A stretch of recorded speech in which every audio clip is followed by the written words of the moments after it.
Hi guys, welcome dito sa The Sun Tarot. This is a general reading, your energy at this time.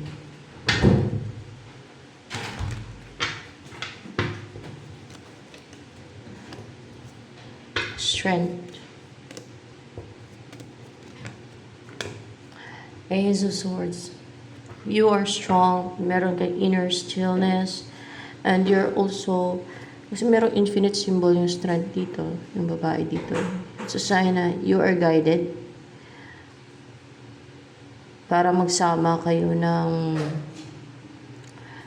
counterpart mo, someone na fit kayong dalawa, or it's your masculine or counterpart, or someone na bagay kayong dalawang pagsamahin. Kasi both of you are strong. Strong yung personality ninyo. You are both brave. And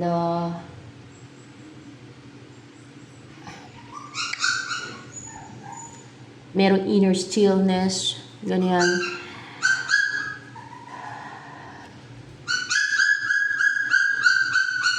Yan, ano mo muna para hindi umiyak. Paduduin mo ngayon, Yak.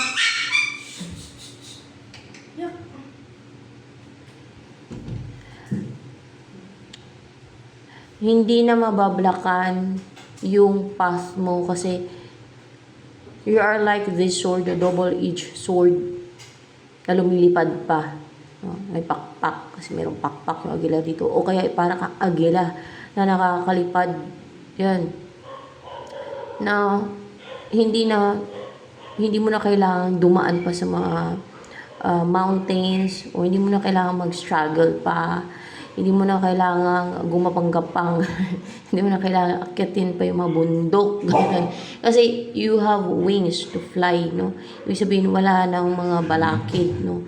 Wala nang mga kagaya ng sa lupa, pag wala kang pakpak, di ba? Maglalakad ka. O di ba? Pag bundok, akyatin mo yung bundok, no? Para makatawid sa bundok na yon. Pero kung may pakpak ka, liliparin mo lang. Wala nang kailangang akyatin. Hindi na mahirap. Hindi na gaano mahirap. Hindi ka na talaga mahirapan. Parang ma-enjoy mo pa yung paglipad. Parang gano'n. Ibig sabihin no, pag meron ka mga goal o pangarap sa buhay, wala na maging balakid pa. Wala nang mga hurdles, wala nang mga restrictions, wala nang mga obstacles, wala nang mga blocks, wala nang mga challenging. Yan, wala nang challenging, wala nang mga challenge sa'yo, wala nang gaano mga challenges, na wala nang mga gaanong blockage, wala nang blockage kasi parang sa kalawakan talaga, parang kang sa himpapawid na liliparin mo na lang, no? Lilipad ko, wala namang harang dun, wala namang balaki doon sa impapawid. Doon ang maluwag. Dito lang sa lupa ang madaming blockage, hurdles, di ba? Pag naglalakad ka, di ba? Pagod ka lakad. Pag akyat ka sa bundok ay napakahirap. Lalo kung napakataas ng bundok, o di ba? There are a lot of challenges. Kailangan mo lagpasan. So, ano pa ang energy mo ngayon? And sharp and clear and intellectual ka.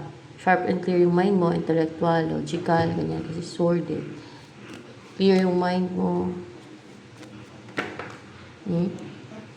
Puno ng passion, very active and strong yung heart chakra mo, sacral chakra. Very positive ka, color ng positivity, optimism, and optimistic ka. Have a strong desire to be with someone kasi may rose dito. Yung makareceive ng rose kung babae ka, or kung lalaki ang magbigay ka ng bulaklak sa person mo, mga ganun ba? And you're positive na about sa ganong situation, about sa maraming bagay like relationship o kung meron kang gustong person na person, kung lalaki ka, you're positive about it. Kung meron kang gustong ligawan, kung meron kang gustong kausapin o mga kapag ayos, mga ganun ba, no? Or else ay kung may nagustuhan ka, you're very positive and optimistic na sa pag-offer ng offer mo. Pero kung babae ka, you're positive na may mag-offer sa'yo ng like rose, merong magbibigay sa'yo ng rose o merong mag-offer sa'yo ng cup of love na, and you're full of desire, no? Maybe to be in a relationship or to be in a stable relationship or yung magkaroon ng partner or kung ano man yung dinidesire mo. And also your third eye chakra is active and strong din. Rooted, grounded, kasi may trunk dito, you know. Parang there's also growth, nag-grow ka, positive growth. Yan. May ano dito eh, may buhay, no? May buhay. Nakikita yung mga ano dito, parang mga sanga-sanga, yan, no?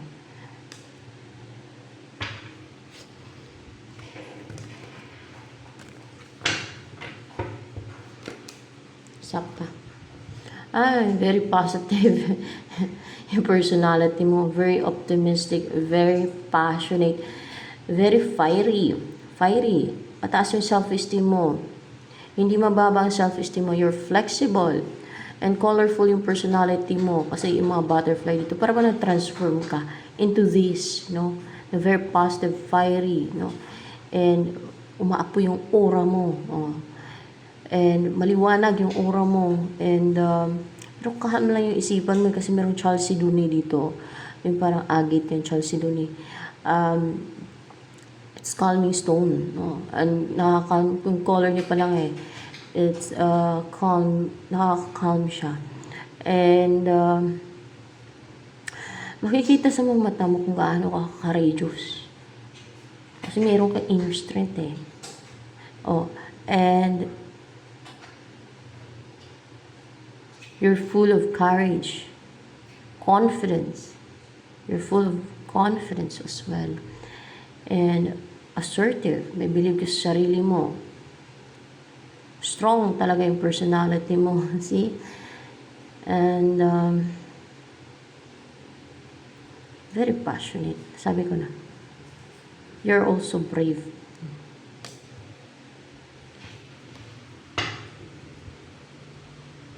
Ito naman.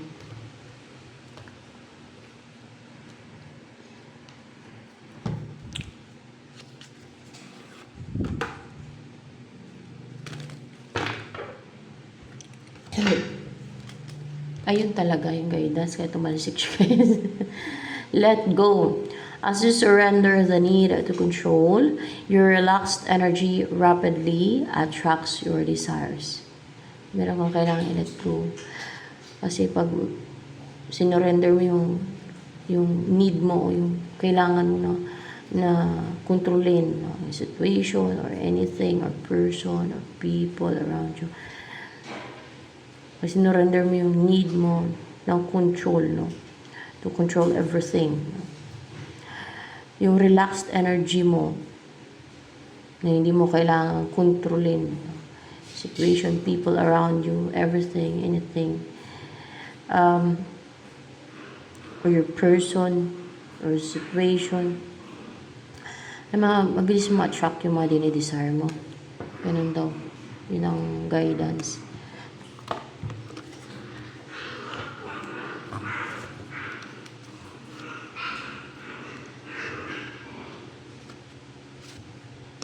Okay?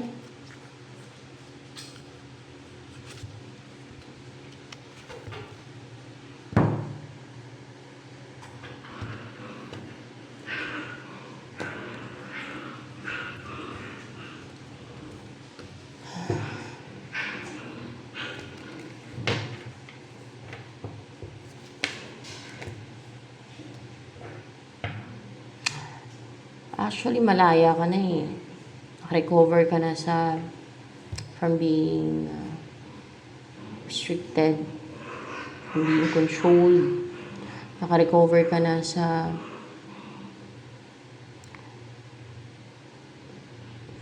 frustration, or sufferings. And malaya ka na. Nagkaroon ka na ng freedom sa lahat ng mga nagre-restrict sa'yo, sa lahat ng mga kumukontrol sa'yo, sa lahat ng mga nagpaklawdo sa isipan mo, sa mga nagbayang sa'yo, sa mga kumontrol sa'yo, sa mga pumigil sa'yo.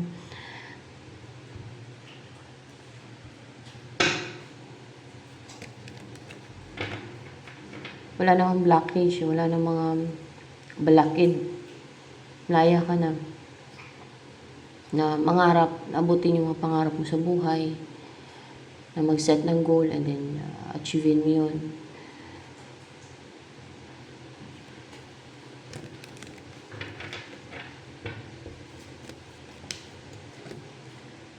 Yan ang darating na person, na tower,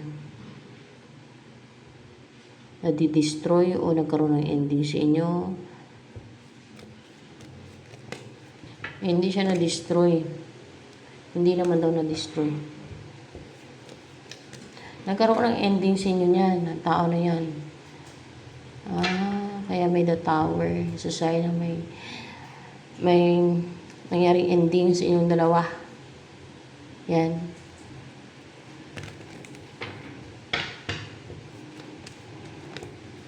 Ito talaga energy niya, guys. Kahit balasahin ko pa yung si the tower na yan. Na nagkaroon ng ending sa inyo, the star. Possible this is someone famous or popular, or kung hindi man siya famous or popular, positive siya ngayon. Positive yung energy niya, positive yung mindset niya, inspired siya, lalo na inspired siya and positive na mag-take na action sa'yo o sa pag-pursue sa'yo. A dreamer, kasi color ng crown chakra.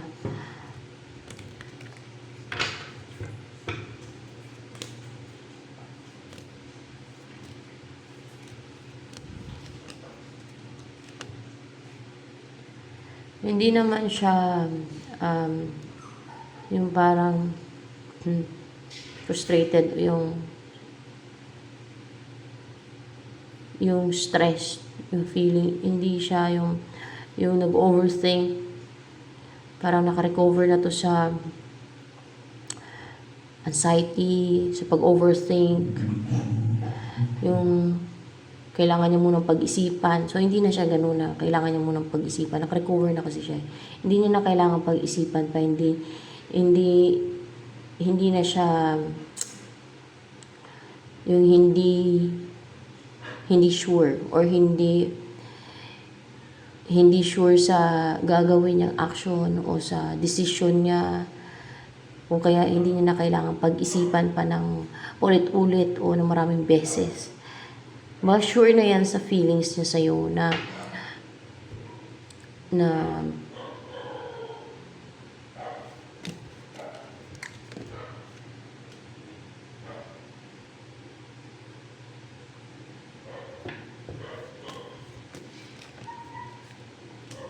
eto, na nilarify ko,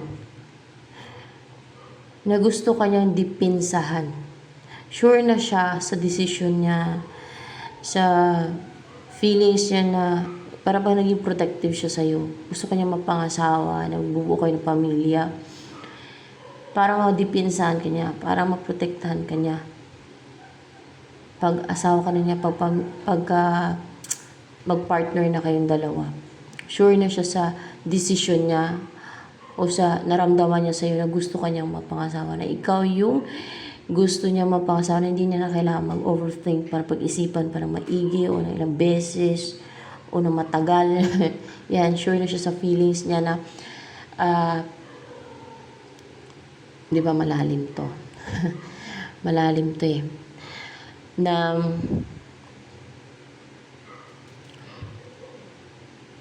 gusto kanyang protektahan, no? Parang naging defensive siya. Strong yung desire niya to protect you, to defend you.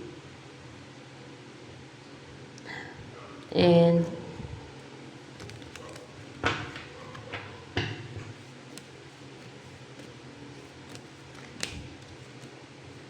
ito iniisip niya ngayon, ang maging brave talaga siya, ang maging flexible, kasi may cut dito. Ang focus ng isip niya sa'yo, ang puntahan ka, ang lumipat, o ang puntahan ka, may pag-travel dito, ang puntahan ka, yun talaga.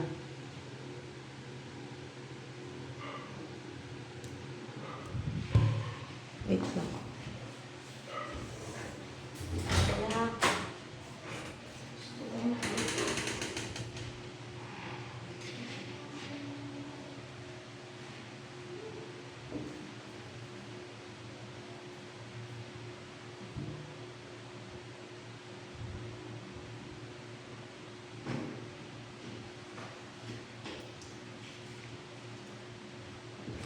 Liga.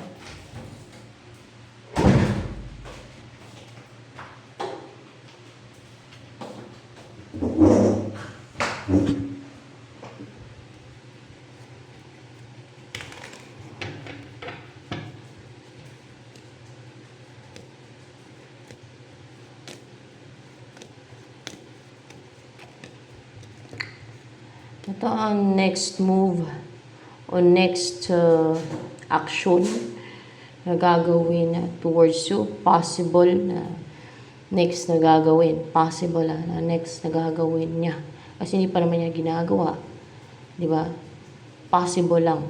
Possible na next na gagawin niya towards you ay maging bold and daring and positive siya.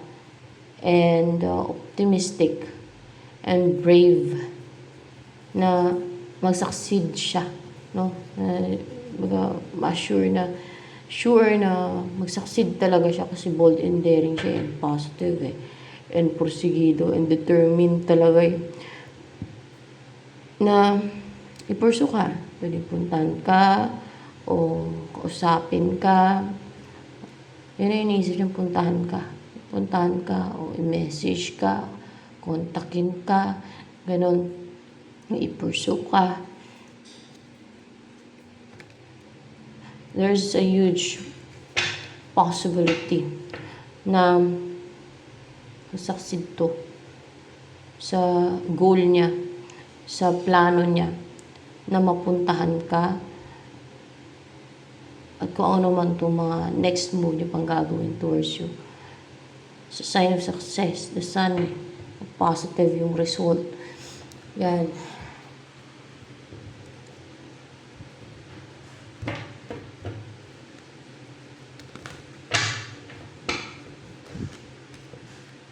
Scribe. Ito na gustuhan niya sa'yo. Parang keeper of knowledge ba? You're keeper of knowledge. Kasi in ancient times, yung scribe ay keeper ng knowledge yan. Or taga-print ng mga like books or Bible, mga ganun. O parami ng copies ng mga libro, mga ganun ba? And based dito sa picture naman, you're intuitive as well, no? You're intuitive and kasi color ng crown chakra. And third eye. You're intuitive, clear and sharp yung mind mo na mag-interpret ng mga kasi may ibon din dito, messages from the spirits or from the guides, and then nilalabas yung bunganga mo based sa picture. Ayan.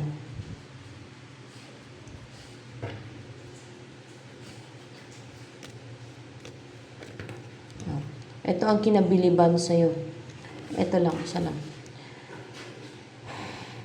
Need a star. Kasi practical, marunong sa buhay, you're intelligent, no? Passionate sa work mo, and grounded, secured, marunong sa business, kung nagbi-business ka, o investment man, o may pagka-entrepreneur ka, or hardworking ka, and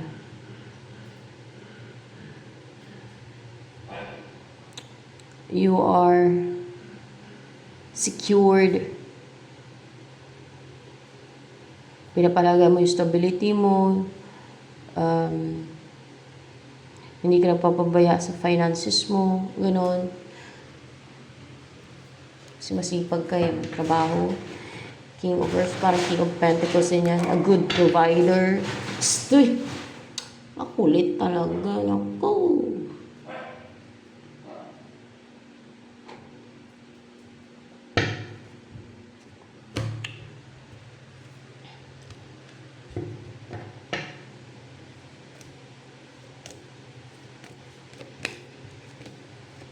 Ito pati ang darating sa'yo.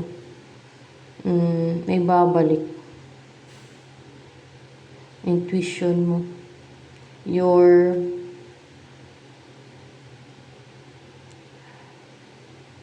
intuition. Your pwedeng psychic abilities, spiritual abilities, or else pwede ding person na intuitive.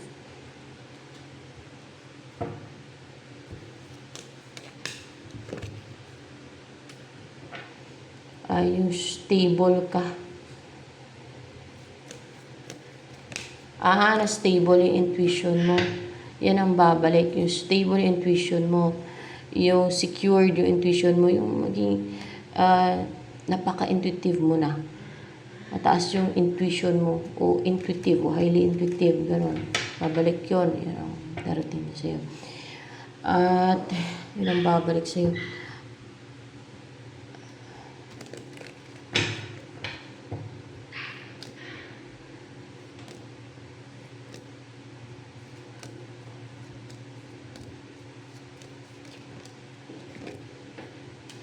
Yan din ang darating sa'yo, 4 Pentacles. A person daw yung 4 Pentacles in reverse na to. Meron tong ni-release. Let's see. Meron na siya ni-release. Meron siya ni-release na scheme, deceit ng iba. Kasi clarified by 7 of Swords, tricks ng iba. Ginawang scheme and deceit sa kanya. Meron siyang natanggal sa kanya o tinanggal o nilet go niya na. Ito, someone na na-recognize yung work niya, parang nag-experiment o may ginagawa to, nag-focus sa ginagawa niya o na-recognize sa company niya. So, kung ano may ginagawa niya, so kung ano yung binibuild niya, o nag-iisip siya na mayroon siyang bubuuin, gagawin. Ang lalo iniisip nito, parang may iniisip na malalim. Nag-iisip ng ideas o kung ano yung isusulat niya. Ganyan siya. Kung ano yung i-create niya. Mga ganun ba? Ganyan. Ganyan ang kanyang energy.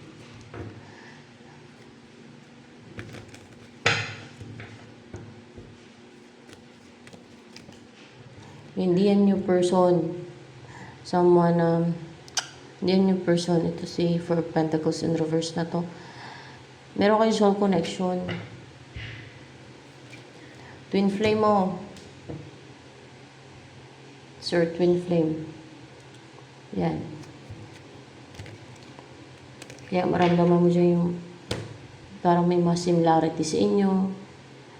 Pero makaramdam ka din ng naramdaman nyo. Hindi yan yung person eh. So, naramdaman nyo yung nakaramdam ko ng insecurity sa isa't isa. Mga ganun ba? Kahit sa iba, hindi naman ninyo naramdaman yung insecurities. No? Hindi ka na-insecure sa kanya, na-insecure ka. Ganun. Sa'yo na-insecure siya. Kasi twin flame. Ganun talaga yung twin flame meron pa sa umpisa.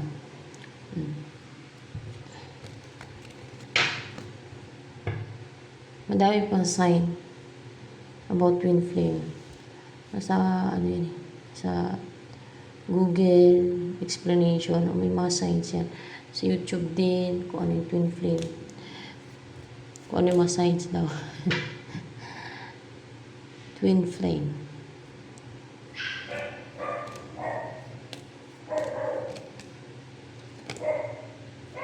Ito yung iniisip niya. I think it's in reverse. Parang palang pa eh. Ay, hindi pala ito in reverse. Upright na to.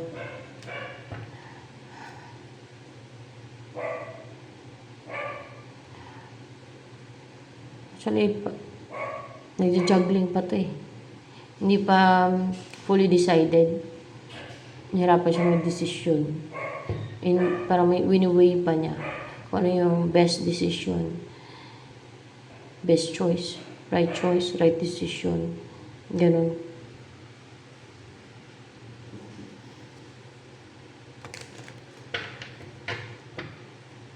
Itong isa ay si The Star. Okay ito.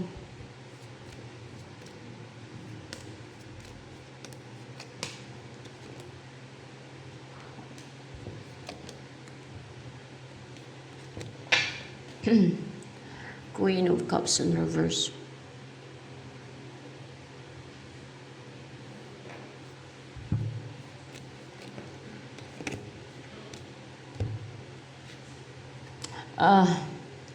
Naging cold daw to. Naging unemotional, naging vicious siya. Dahil sa third party. Dahil sa merong third party. O nagkaroon ng third party. O tingin nila nagkaroon ng third party. Sa side mo niya. O side mo. O dahil may third party. O nagkaroon ng third party. Sa side niya o sa side mo. Kaya naging vicious siya. Naging cold. Lalo kung nasa iyo ang third party. Talaga maging vicious o maging cold siya, no? Unemotional. Siyempre, magsiselo siya.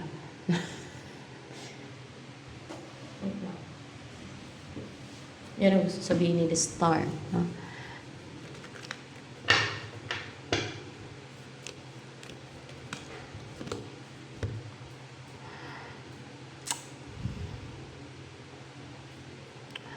May offer daw siya sa'yo. Cup of Love. Courageous siya.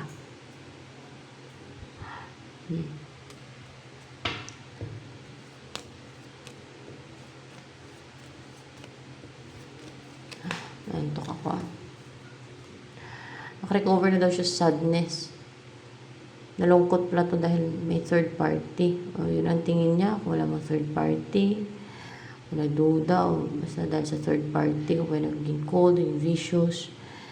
At nalungkot siya. No? Nag-imot-imot pa. Pero nakarecover na daw siya. Parang nanamlay. Dahil sa nakarecover na siya, yan, courageous na siya na mag-offer ng cup of love.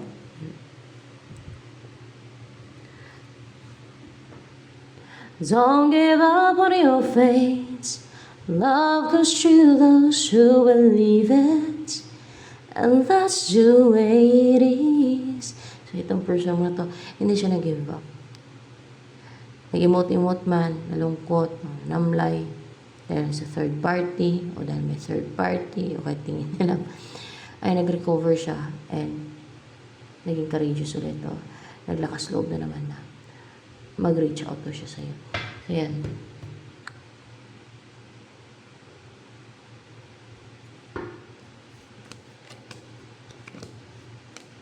Itong papasok sa buhay mo.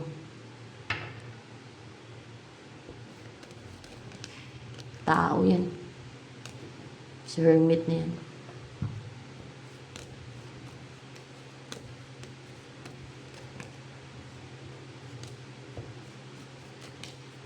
Siya pa rin yan. Si The Star. Yan ang papasok po mo. Si The Star pa rin. At napaka-attractive yan. Yung The Star na yan.